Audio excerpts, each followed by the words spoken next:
Welcome back to another explainer. Today, we're diving straight into a topic that's been surrounded by, well, a whole lot of anxiety, cultural fascination, and frankly, a bit of misunderstanding.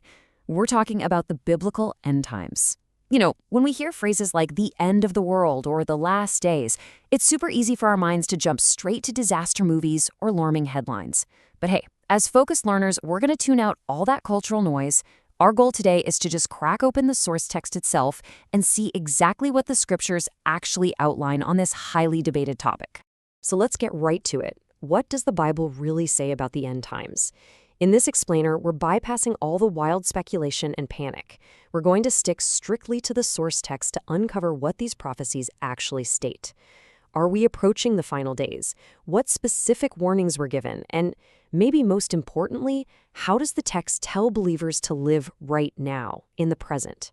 Let's look at the data directly from the scriptures. Here's our quick roadmap for today. Number 1, the expected signs. 2, spreading the light.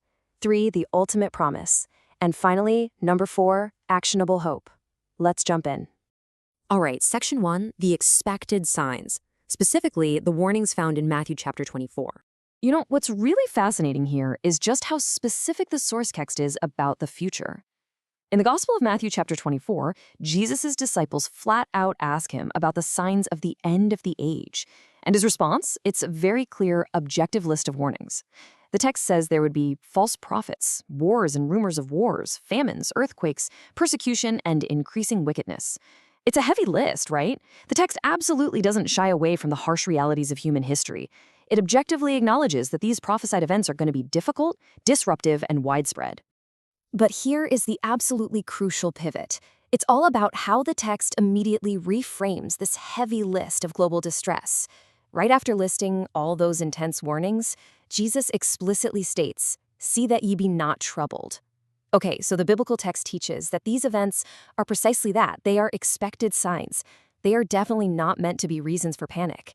The source material frames this stuff not to terrify people, but actually to awaken them. It's a massive shift in perspective, moving from pure fear to prepared awareness. Moving right along to section 2, spreading the light and the believer's mission. This contrast here brilliantly illustrates the tension described in the scriptures. On one hand, we've got the Apostle Paul's warnings from the book of 2 Timothy. The text states that in the last days, men will be lovers of their own selves, proud and unholy. Basically, it paints a picture of a world growing darker and colder. But contrast that directly with the mission. Before the end comes, the text mandates that the gospel, the good news, has to be preached to the entire world.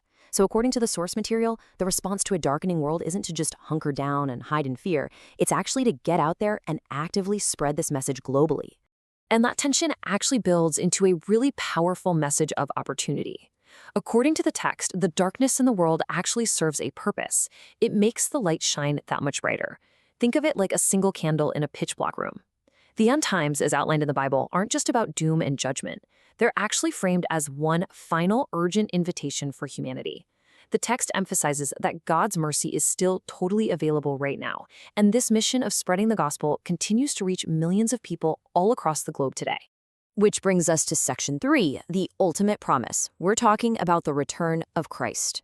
Now, one of the biggest focal points in the entire biblical text is the prophesied return of Jesus. Just look at this powerful declaration from the book of Revelation. "Behold, he cometh with clouds, and every eye shall see him." The big takeaway for you here is that the text insists this return will absolutely not be some secret, under-the-radar event. No way. It's described as a highly public, totally global moment that brings ultimate justice and a final victory over evil. It is framed as the exact moment when righteousness is permanently established. But, and this is a huge piece of the puzzle, so don't miss this, the text issues a very strict boundary line. Jesus himself stated, "No man knoweth the day nor the hour." We've all seen it, right? Throughout history, folks have constantly tried to predict the exact date for the end of the world. Well, the source material actually strictly warns against that kind of date setting. The text argues that trying to calculate the exact timing is not only impossible, but it actively distracts believers from the core message itself. Because ultimately, the end goal presented in the scriptures is this amazing promise: a new heaven and a new earth, where there is no more death, pain, or tears. For believers, the text frames the end times not as the end of all hope, but literally as the beginning of eternity. This is absolutely essential to understanding the source material. The overarching message here isn't just about planetary destruction. It's fundamentally a story of complete redemption and restoration. The whole shebang gets made new. And that leads us nicely into Section 4, Actionable Hope, and How to Live Today. See, the source material doesn't just drop a bunch of abstract prophecies and leave you hanging. It actually provides a highly practical, actionable checklist for today. Since nobody knows the day or the hour, the focus shifts entirely over to readiness. So how do you live ready? Well, the text outlines these specific steps. Stay close to God, read Scripture daily, pray faithfully, love one another, share the gospel, and walk in holiness.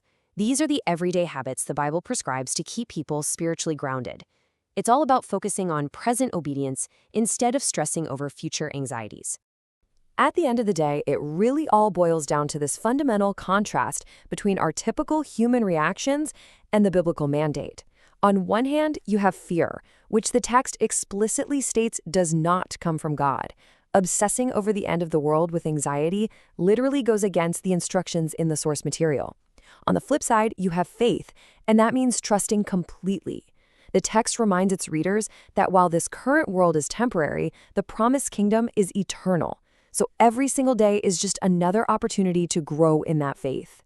And that brings us to our final provocative thought. As the source text makes abundantly clear, the prophetic timeline is already set. The Bible asserts that Jesus Christ is coming again. So, to summarize the ultimate takeaway from this whole explainer, the question isn't whether the world will change, but whether our hearts are ready. It's a pretty powerful call to personal reflection straight from the source material, isn't it? Well, thank you so much for joining me as we unpack the structure and meaning of this fascinating text. Until next time, keep seeking knowledge and keep exploring those sources.